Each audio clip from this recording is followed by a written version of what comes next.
Kalau beriman dan beramal amal yang soleh semata-mata tidak mencukupi. Pakejnya masih belum sempurna untuk selamat daripada kerugian. Jadi sempurnanya ialah pada watawassaw bil haqqi watawassaw bis sabri, iaitu saling berpesan. Mana hang aku, kiri kanan depan belakang, siapa kawan-kawan kita, satu jamaah dengan kita, satu kampung dengan kita, satu taman dengan kita, satu organisasi dengan kita. Sudah pastinya beriman dan beramal-amal soleh. Kalau kumpulan ini ialah kumpulan orang yang beriman dan beramal-amal yang soleh. Tapi kalau tidak berpesan-pesan di atas kebenaran dan tidak berpesan-pesan di atas kesabaran, rugi juga. Maknanya kena pesan di atas kebenaran. Wa tawassaw bil haqqi. Maknanya dalam hidup ni kadang-kadang Allahumma salli ala sayyidina Muhammad, tanpa kita sedang kita tergelincir daripada kebenaran. Kadang-kadang tergelincir tu tak banyak pun, sikitnya, satu hun je. Tapi kalau tak betul, lama-lama dia akan jadi pesang. Kalau ibarat jalan yang lurus, jatuh sikit je, lama-lama dia menyerong. Lama-lama kuih sesat, kuih sesat, kuih sesat. Kuih mengarut, kuih mengarut, kuih mengarut. Kena pesan kebenaran. Kebenaran ni tak banyak. Kebenaran satu ya. Tak boleh kita kata hak ni benar, ni benar. Tak ada. Hanya satu je benar.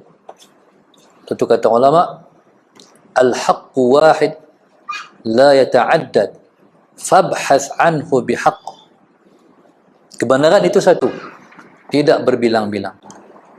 Oleh kerana dia satu, fabhas anhu, carilah dia bihaqq, dengan benar. Kalau kita nak cari benar, kita kena benar.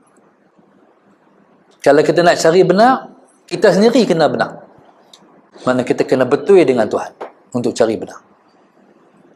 Kadang-kadang kita ada kepentingan. Kita tahu kebenaran, tapi kita ada kepentingan diri dan sebagainya. Bila kita ada kepentingan, kita tak jumpa kebenaran. Kita tak jumpa kebenaran. Sebab kalau kepentingan diri ialah kepentingan nafsu. Jadi kalau kita serah diri kita pada nafsu ataupun tujuan kita nafsu, maka jauh langit dan bumi lah untuk kita nak cari kebenaran. Allahumma salli ala sayyidina Muhammad. Belajarlah bertujuan dengan satu tujuan saja. Hatta dalam perkara-perkara yang harus sekalipun. Allahumma salli ala sayyidina Muhammad. Contoh macam saya. Mai ke tahfiz Ustaz Fadli ni, dia mesti ada makan. Sallallahu alaihi wasallam. Rasa-rasa tak pernah lagi lah mai tak makan nasi. Ni pun tak makan apa lagi, kena nak makan ni. Tapi kalau saya mai tujuan nak makan, salahlah saya. Tujuan saya mai, saya nak mengajar. Kitab ni pun saya tak pernah mengaji, tapi saya dapat ilmu dengan saya mengajar. Kalau saya tak baca kitab ni, saya tak dapat ilmu daripada kitab ni. Jadi saya pun main benar, saya pun nak mengaji juga. Tujuan saya main ni, saya nak mengaji. Kitab ni saya mengajar hanya di sini saja. Di tempat lain berpuluh-puluh tempat tak baca pun kitab ni. Memang saya pun semua kitab saya mengajar sebuah tempat tak sama. Kalau saya mengajar kitab tu kalau sebuah kitab saya mengajar semua tempat, jadi ilmu saya tak bercambah. Saya nak mengajar satu kitab, satu tempat, sebuah kitab. Sebuah kitab, sebuah tempat. Jadi Allahumma salli ala sayyidina Muhammad. Okey, tujuan. Tujuan main ni kerana nak mengaji.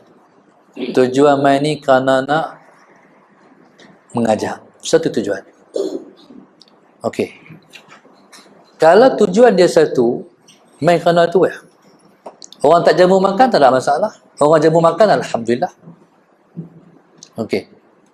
Tuan-tuan main mengaji. Tuan-tuan main mengaji ataupun tuan-tuan nak beli hal lepas dia jual depan tu. Ada juga orang main. Orang nak jual hat tu tempat Ustaz Fadli lah. Main nak beli hat tu tujuan utama apa tu? Ngaji sampingan. Tak jadi. Kalau kita contoh kita nak pergi Sungai Petani. Pergi Sungai Petani tujuannya nak buat IC di UTC. Tengah-tengah jalan teringat nak beli buah. Tak kena dah. Dia kena pergi hak tu dulu. Tujuan tu dulu. Ini pedoman para ahli ulama. Pergi selesai hak tu, lepas tu hal lain tak apalah. Jangan hak nak pergi hak tu, tengah jalan pergi niat hal lain, pergi buat hak niat nombor 2 tu. Selalunya hilang keberkatan. Hilang keberkatan. Tujuan. Jadi tujuan kita duduk dalam perjuangan Islam ni sebab kita nak memperjuangkan kebenaran. Tapi ada orang yang masuk perjuangan Islam, dia ada kepentingan diri. Ada. Jadi adalah hati tu Allah tahu. Baik.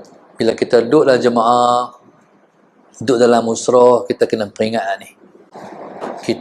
Tujuan kita adalah Allah. Kena selalu peringat. Dalam duduk peringat pun pakat tergelincir habis. Pertama. Yang kedua, kena pesan dengan sabar. Wa tawassau bis sabri. Sabar ada 3. Yang pertama, sabar menjalankan perintah Allah. Yang kedua, Allahumma shalli ala sayyidina Muhammad, sabar meninggalkan larangan Allah. Yang ketiga, sabar menghadapi ujian.